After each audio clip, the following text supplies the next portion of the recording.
오늘은 Correlation and Coupler의 두 번째 강의 시간입니다.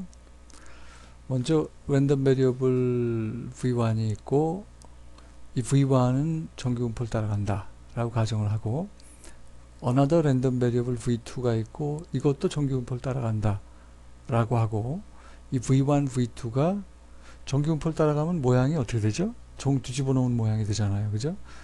우리가 이제 평면상에서 2차원 상에서 정규분포 모양을 다 보셨을 겁니다. 그런데 이것이 이제 3차원의 그 어떤 산 같은 모양을 생각하시면 돼요. 그럼 각각이 정규분포를 이루면서 함께 바이베리엣 노멀 분포를 이루게 됩니다. 이 경우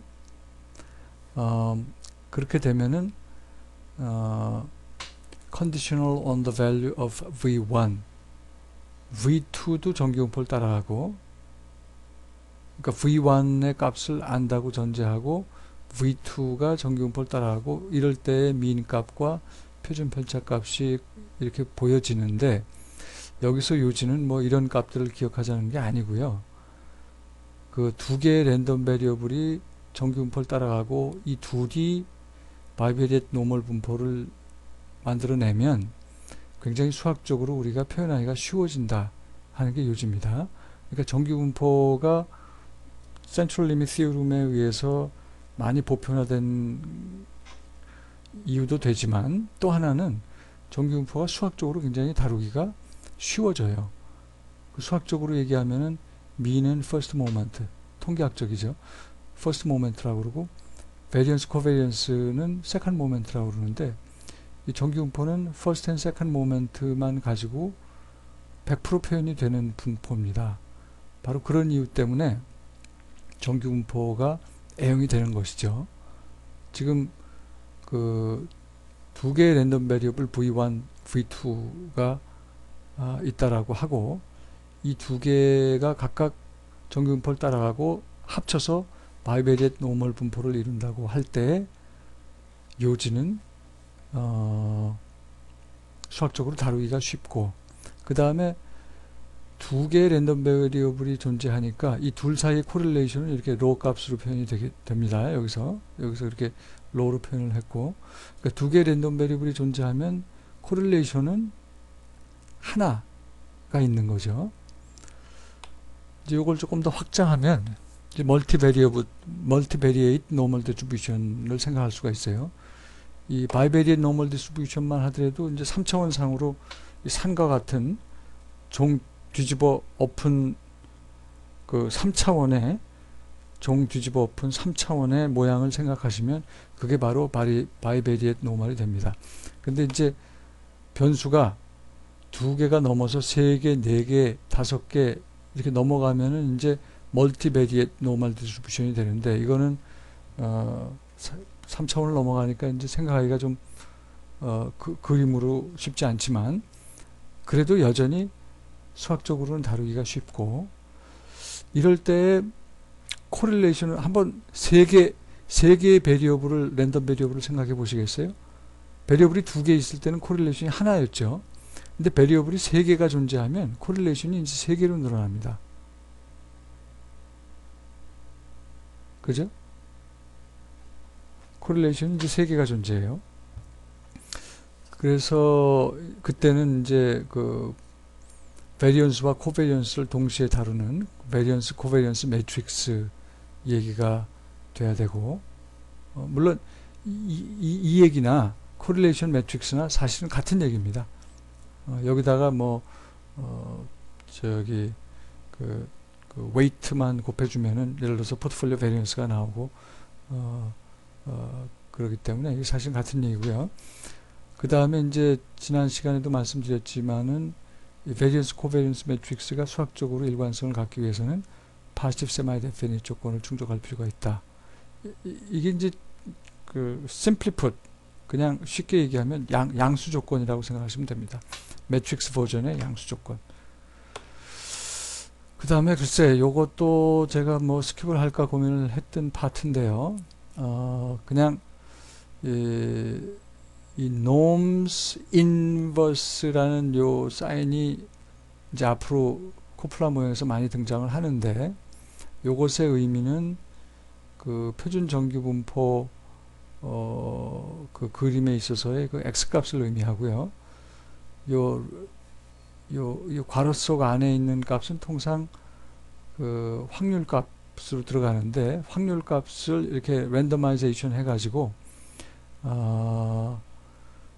소위 그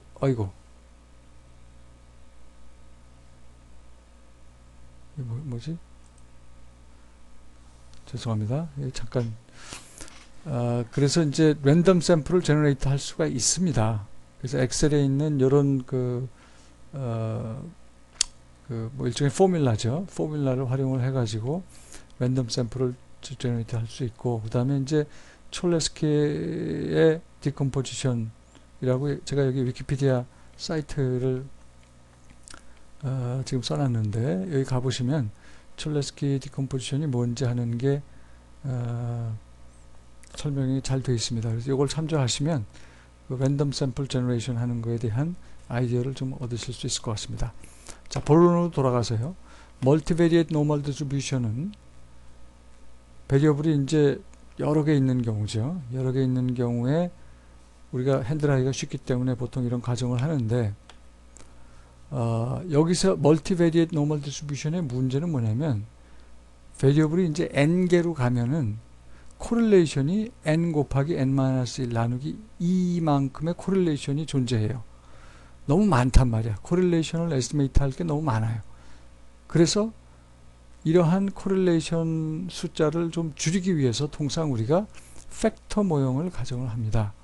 팩터 모형을 가정을 하는데, 이것은 마치 포트폴리오 모형에서 마코비츠 모형이 좋은 모형이지만 거기서 코릴레이션 에스티메이트 할 게 너무 많기 때문에 우리가 인덱스 모형 가정을 하는 거랑 같은 원리예요. 그래서 원 팩터 모델의 경우 이런 식으로 표현이 되는데요. UI가 하나의 그 정규분포를 따라가는 랜덤 베리어블이라고 가정을 하면, 이 I 값이 변하더라도 공통 팩터 F의 영향을 받는 거고, 그 개수는 AI고, ZI는 또 다른 표준 정규분포를 따라가는 값인데, 이것이 이제 소위 그 idiosyncratic 컴포넌트를 캡처를 한다라고 봅니다. 요것의 개수는 스퀘어 루트 1-AI 스퀘어입니다. 요거랑 연관성이 있어요. 그 다음에 서로 다른 UI, UJ 사이의 코릴레이션은 AI, AJ로 표현이 된다. 원 팩터 모형에 있어서 그렇다는 얘기입니다. 자, 가우시안 코플라 모형에 대해서 간단하게 개념 설명을 하겠습니다. V1이 예를 들어서 A 기업에 대출을 해준 그 부도 확률의 분포다. V2는 B 기업에 대출을 해줬을 때 부도날 확률의 어떤 그 probability distribution이다. 정규분포가 아니죠, 통상. 그런데 이거를 퍼센타일 투 퍼센타일 베이시스로 정규분포로 바꿉니다. 정규분포로 바꿨을 때 분포는 V1은 U1이 되고, V2도 같은 방법으로 정규분포를 밖으로 전환을 해요. 매핑을 합니다. 그랬을 때 V2는 U2가 되고, 그랬을 때 U1과 U2가 바이베리에이트 노멀 디스트리뷰션을 이룬다고 가정을 하면, 자, V1이 부도가 날 확률이라고 그랬어요. V2도 이건 A 기업에 대출을 해줬을 때 부도날 확률, B 기업에 대출을 해줬을 때 부도날 확률이 있으면 우리가 관심사는 뭐예요? 어떤 코릴레이션을 가정을 했을 때 이 두 기업에 대출해준 그 대출이 동시에 부도가 날 확률, 이런 것들이 관심이 있는데, 정규분포가 아니면 그걸 알 수가 없어요. 그래서 이거를 가우시안 코플라 모형에 의해서 U1, U2로 변형을 하고, 그래서 U1, U2가 바이베리에이트 노멀 분포를 이뤘을 때 동시에 부도날 확률을 이 바이베리에이트 노멀 디스트리뷰션으로부터 구할 수가 있다는 얘기죠. 그것이 가우시안 코플라 모형의 기본 아이디어입니다. 자, 여기서는 지금 바이베리에이트 노멀, 그 변수가 V1, V2만 있다고 했을 때의 얘기고, 이것이 두 개 이상이 되면은 멀티베리에이트 가우시안 코플라 모형이 됩니다. 그 아이디어는 여기서 똑같이 적용이 돼요. 자, 오늘